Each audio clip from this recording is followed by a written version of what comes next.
Assalamualaikum warahmatullahi wabarakatuh.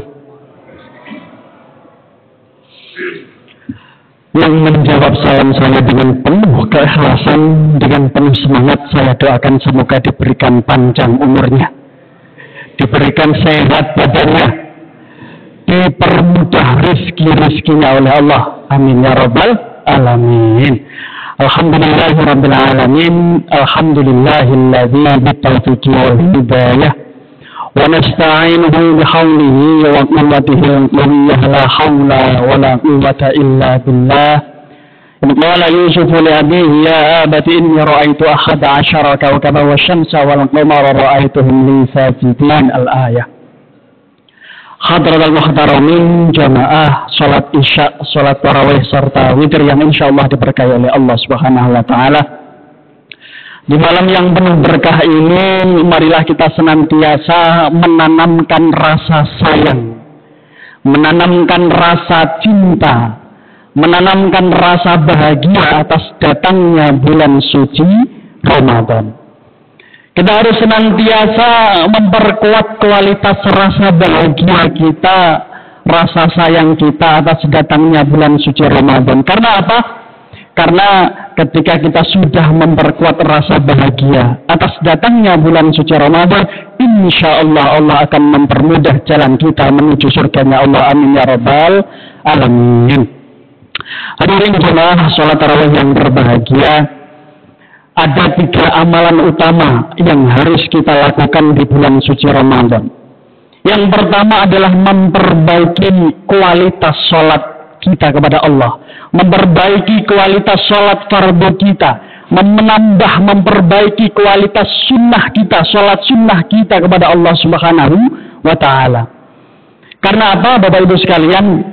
Ketika Allah memerintahkan yang namanya ibadah puasa, ayat saja yang turun. Ketika Allah memerintahkan ibadah yang namanya tolong menolong, ayat saja yang turun. Ketika Allah memerintahkan ibadah yang namanya sabar, ikhlas, syukur, maka ayat saja yang turun. Namun berbeda dengan sholat, ketika Allah memerintahkan manusia untuk senantiasa mendirikan sholat, Nabi Muhammad SAW ditemani oleh malaikat untuk melakukan sebuah perjalanan yang kemudian langsung menghadap kepada Allah.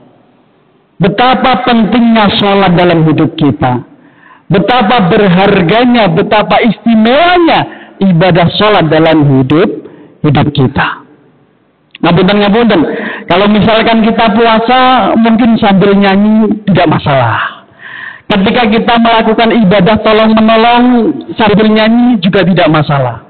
Ketika kita melakukan yang namanya ibadah sabar mungkin sambil nyanyi juga tidak masalah. Namun berbeda ketika kita sudah melaksanakan yang namanya sholat, Allahu Akbar, kita sambil menyanyi pun juga akan membatalkan sholat. Jadi ketika kita sudah menunaikan ibadah sholat, itu merupakan puncak penghambaan kita kepada Allah. Kenapa seperti itu? Karena ketika kita masih manusia, masih memiliki sebuah kepala, maka itu masih dikatakan sebagai manusia. Misal malam-malam jam 9 tok ada orang yang nggak punya tangan, masih dikategorikan sebagai manusia. Kemudian jam 12 malam datanglah orang yang tidak ada kepalanya, maka naudzubillah min dzalik, maka dikategorikan sebagai orang yang tidak punya kepala atau biasa disebut dengan orang mati. Maka ketika dalam sholat, kepala kita sujud kepada Allah, kepala kita sama rata terhadap yang namanya kaki kita. Padahal jelas ketika kita bercanda ditoel tangan kita, ngabun dan terkadang kita tidak tersinggung. Kemudian ketika pundak kita ditoel sama teman kita juga tidak tersinggung. Namun berbeda ketika kita senantiasa mungkin ditoel kepala kita oleh teman kita, terkadang kita senantiasa marah. Karena apa? Kepala adalah puncak harga dari manusia kepada Allah Subhanahu wa ta'ala. Namun ketika kita sholat, kepala kita sama derajatnya terhadap kaki kita. Maka dari hal ini kita bisa belajar, hadirin sekalian, Bapak Ibu sekalian yang kami hormati, bahwasanya sholat merupakan puncak kehambaan kita kepada Allah Subhanahu wa Ta'ala. Makanya ketika kita memiliki sebuah masalah, ujian hidup, cobaan hidup, misalkan kekurangan harta, kekurangan ekonomi, masalah rumah tangga dan lain sebagainya, kita harus senantiasa mengevaluasi sholat kita. Karena barang siapa yang memperbaiki sholatnya, pasti akan kuperbaiki hidupnya. Itu adalah janji Allah Subhanahu wa Ta'ala terhadap diri kita. Hadirin jamaah sholat tarawih yang berbahagia, Ustaz ngapunten, bagaimana kasusnya banyak orang yang sholat, namun justru mereka berbohong. Banyak sekali orang yang sholat, tapi mereka korupsi. Banyak sekali orang yang sholat, tapi justru melakukan maksiat dan lain sebagainya. Idealnya, memang sholat itu tapi juga tidak berbohong. Sholat tapi jujur. Sholat tapi tidak korupsi. Sholat tapi tidak maksiat. Begitu oke. Jadi hal ini kita bisa belajar. Wala talbisul haqqa bil batil. Allah tidak akan pernah mencampur adukan mana yang hak dan mana yang batil. Maka itu salah satu alasan Allah menciptakan yang namanya dua malaikat pencatat amal baik dan amal buruk, yaitu Raqib dan Atid. Maka misalkan banyak orang yang menemukan sebuah profesor menemukan sebuah penemuan misalkan atau teori yang manfaatnya sangat luar biasa. Ada orang kafir yang menemukan namanya handphone. Ada orang kafir yang menemukan namanya listrik. Ada orang yang menemukan penemuan-penemuan yang sangat bermanfaat untuk kita sampai sekarang. Terus itu bagaimana, Ustaz? Allah akan membukakan dan memperlihatkan betapa banyaknya pahala mereka. Misalkan, ketika profesor tersebut menemukan yang namanya handphone yang kemudian kita manfaatkan sampai sekarang. Akhirnya Allah akan membukakan, oh ternyata pahalanya 1 gunung, 2 gunung, 3 gunung, dan seterusnya. Tapi mana passwordnya? Karena puncak penghambaan manusia adalah as-salatu imaduddin. Salat adalah tiang agama. Salat kita, ibadah kita kepada Allah. Passwordnya adalah salat. Maka Allah Subhanahu wa Ta'ala terkadang memberikan dan membalas sebuah balasan kebaikan di dunia, namun berbeda di akhirat bagi orang-orang yang kafir yang memiliki namanya sebuah manfaat dalam kehidupan sosial. Hadirin jamaah sholat tarawih yang berbahagia, maka di malam yang penuh berkah ini mari kita senantiasa memperbaiki kualitas ibadah sholat kita.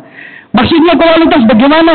Maksudnya adalah ketika kita tumakninah terhadap sholat kita, menyelaraskan bacaan kita terhadap gesture kita, terhadap sholat kita kepada Allah Subhanahu wa Ta'ala.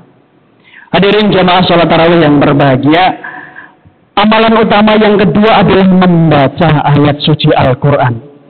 Kalau misalkan kita setiap harinya membaca ayat Al-Quran hanya 1 ayat, 2 ayat, 3 ayat, mari mulai dari sekarang kita tingkatkan kualitas membaca ayat suci Al-Quran. Misalkan dalam 1 hari 1 day 1 juz, 1 hari 1 juz, atau mungkin 1 hari bisa katam 30 juz, malah alhamdulillah. Kemudian amalan utama yang nomor 3 adalah sedekah, memperbanyak sedekah. Kalau misalkan kita punya uang, mari kita sedekahkan kepada fakir miskin. Mari kita sedekahkan di masjid-masjid terdekat. Atau mungkin misalkan kita tidak punya uang atau harta benda, kita bisa sedekah yang namanya senyuman. Kita bisa sedekah terhadap senyuman. Maka ada sebuah kisah Bapak Ibu sekalian, ada seorang budak yang sudah dinas dari dalam Al-Quran. Yang sudah dinas di dalam Al-Quran oleh Allah Subhanahu wa Ta'ala, yang kemudian budak tersebut memiliki rasa cinta terhadap Nabi Muhammad Sallallahu Alaihi Wasallam. Kemudian singkat cerita beliau datang ke rumah Nabi Muhammad. Akhirnya beliau pun mengetuk pintu dan ternyata Nabi Muhammad tidak ada dan untuk melaksanakan perang. Akhirnya beliau pun kembali pulang dengan membawa 1 kurma saja. Singkat cerita, akhirnya beliau memakan kurma tersebut hingga separuh kurma, separuh biji kurma. Kemudian datanglah pengemis, dan pengemis tersebut meminta dari kurma tersebut. Akhirnya beliau pun memberikan kurma yang satu-satunya harta yang dimiliki oleh budak tersebut. Namun anehnya, Allah Subhanahu wa taala mencoret takdirnya yang ahli nar menjadi ahli jannah. Maka malaikat Jibril turun langsung dan menyampaikan kepada Nabi Muhammad sallallahu alaihi wasallam, "Wahai Nabi Muhammad, ada ahli nar yang ingin sowan kepada panjenengan, yang kemudian karena barokah sedekahnya maka Allah merubahnya menjadi ahli jannah." Mudah-mudahan di malam yang penuh berkah ini kita senantiasa menjadi orang-orang yang beriman, menjadi orang-orang yang bertakwa, senantiasa dikembalikan ke dalam fitrah kita, yaitu suci, manusia yang suci, karena Allah tidak mungkin merumuskan puasa Ramadan tanpa merumuskan hari raya Idul Fitri setelahnya. Saya akhiri, wallahul muwaffiq ila aqwamit thoriq. Wassalamualaikum warahmatullahi wabarakatuh.